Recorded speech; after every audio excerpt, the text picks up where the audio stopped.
using Reverb and Logic. So first of all, what is Reverb? Reverb is pretty much just sound waves reflecting off various surfaces before reaching the listener's ears. Reverb can be added artificially using a reverb effect. You can use a standalone reverb unit. You could use any other device like a mixer or a multi-effects unit, or you could even do it by audio processing software like Logic, which is what we have here today. And when would you use reverb? There are really three main reasons to apply reverb. You would use it to restore natural sound. For example, if you have a recording done in a very low reverb studio or some sort of space, you could add reverb to make it sound more natural. You could also use reverb to enhance the sound. For example, you could give vocals more reverb than what is natural because reverb will help fill out the voice and give it more body. It can also smooth out minor fluctuations so that they aren't as obvious. And then lastly, you can use reverb to create special effects. Today we're going to be using reverb in the mix on vocals. So let me open up the mixer down here and go to my lead vocals. I'm going to go here to the inserts to open up all my effects, my plugins, and we're going to go down to reverb. I'll give a quick explanation of what each reverb unit does, but we're going to focus on one mainly. So you have your Averb here, which is a single parameter reverb unit. You can use it to control early reflections and diffuse reverb tail, so pretty simple. You got your Inverb, which is a little more in depth, and it's a versatile reverb effect. It comes with one unique feature. It allows you to freely adjust the envelope or the shape of the different reverb tail. You've got your Go Verb, which allows you to edit both the early reflections and diffuse the reverb tail separately, making it easier to recreate rooms and spaces like halls, studios, stadiums, or whatever. You've got your Platinum Verb, which is pretty much the same as Gold Verb, but it also comes with a dual band reverb section, which splits the incoming signal into two bands, which are then processed and edited separately. You've got your Silver Verb down here, which, oops, I did not mean to do that. What? There it is.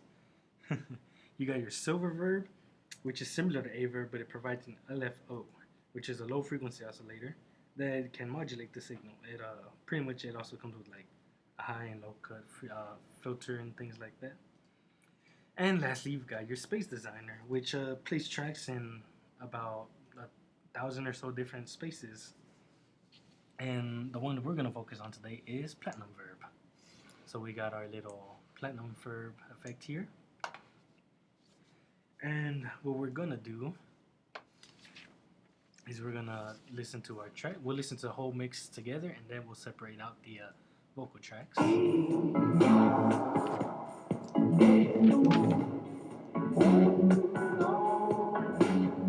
So that's the whole mix. We're going to solo out our vocals and just focus on that.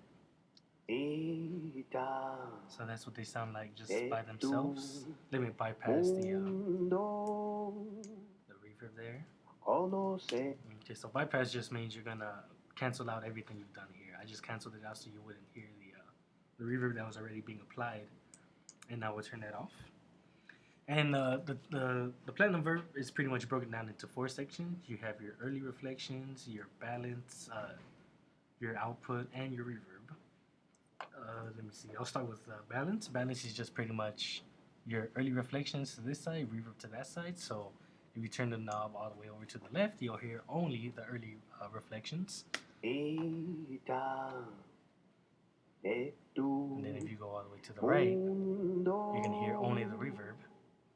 So it's best to keep it in the middle just to get equal amounts of both, or a good balance. Now we'll start, and then we'll go over to the output section. This one's pretty straightforward. The dry is just your dry signal, which means your track without the effects. So if you turn that down, you lose the original signal.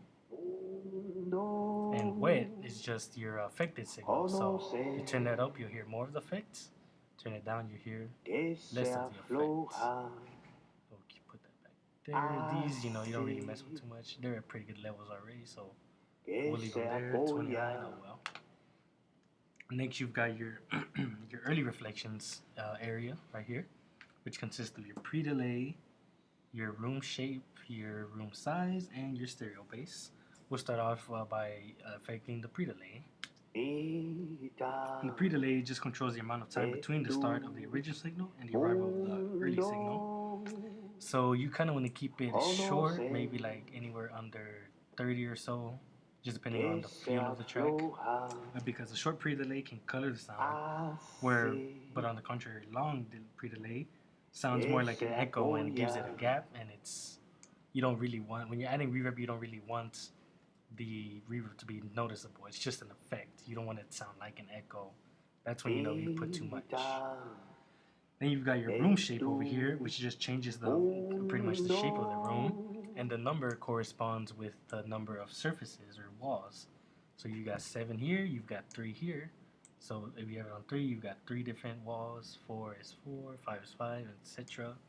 And then room size just affects the size of the room. Literally, it's that straightforward.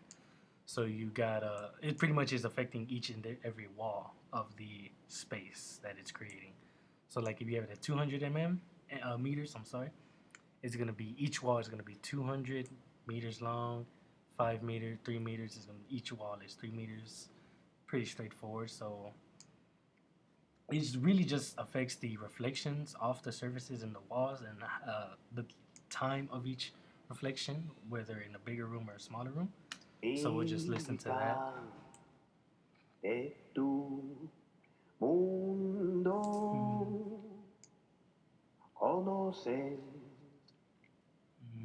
So it sounds pretty good. I think we could leave it there.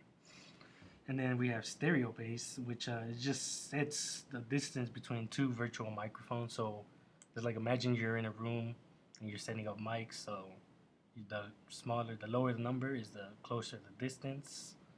And you really want to go for a shorter distance because when you have a shorter distance, it pretty much it delivers the most realistic sound or the most realistic results conjunct to our ears.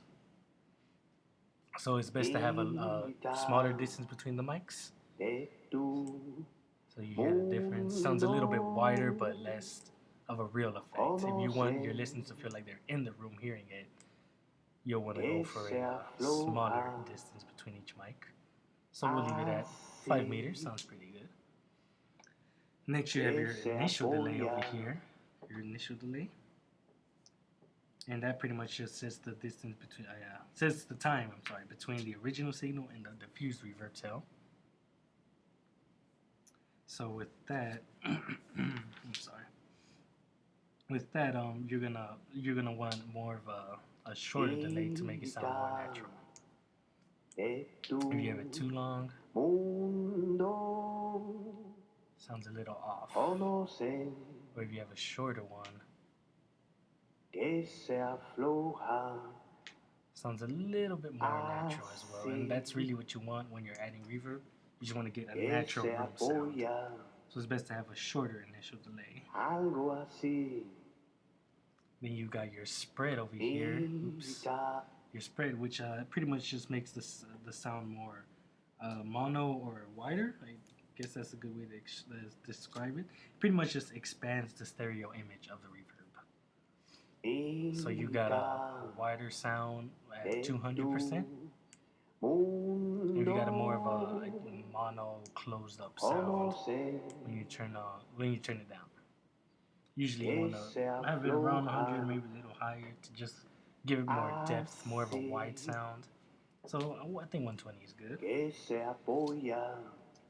You got your crossover over here, which splits into 2 bands, and any frequency below this number right here, below whatever you have it set to, it all those below the set crossover are going to be extended in relation to the low ratio. So these two pretty much work together. And the reason they have this is because high frequencies don't last as long as the low frequencies, because high frequencies get absorbed more quickly. And in relation to the low ratio, if you have the low ratio below 100, like it is right now, it's going to make the high band longer than the low band. Whereas if you have it over 100, it's going to make the low band longer than the high band. And it just depends on what kind of sound you're trying to get. If you want to boost up the lower frequencies or the lower frequencies. So we'll just go ahead and take a listen to that. We'll put this back 400. So I think we could leave it at 100 to get a good balance. Sounds pretty good there. Maybe just cut the high frequencies a little. Just Just cut that out a bit. And sounds good right there. Which brings me to my next point, is just low frequency and high cut. Pretty much just, it's pretty straightforward. You're going to cut low frequencies with this, or boost. And you're going to cut or boost high frequencies here. And then next we have density. And density is just pretty much how everything is packed together. You usually want the signal to be as dense as possible. So let's take a listen.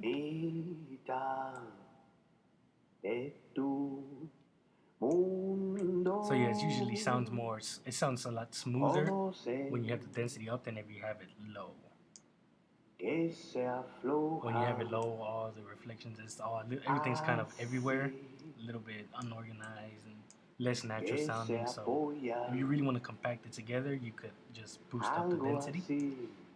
Okay, sounds pretty good there. Then we've got our diffusion. Diffusion just pretty much alters the pattern of the reflections.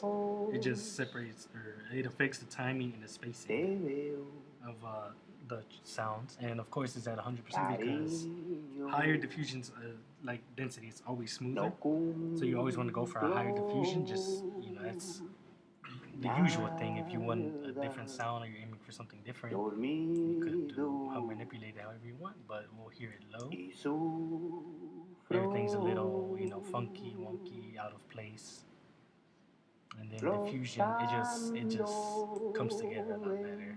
Boost that up a little. And then lastly, you have your reverb time, which is exactly what it says. It just controls the reverb of the bands. In most natural rooms will have a reverb time between 1 to 3 seconds, and we want it to sound like in a pretty average size room, so we'll have it, maybe just bring it down to 2 seconds exactly, be directly in between 1 and 2. And yeah, that's pretty much it. That's how you add reverb to all your tracks, and now we can listen to it with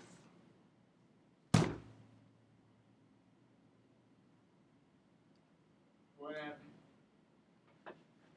it overloaded.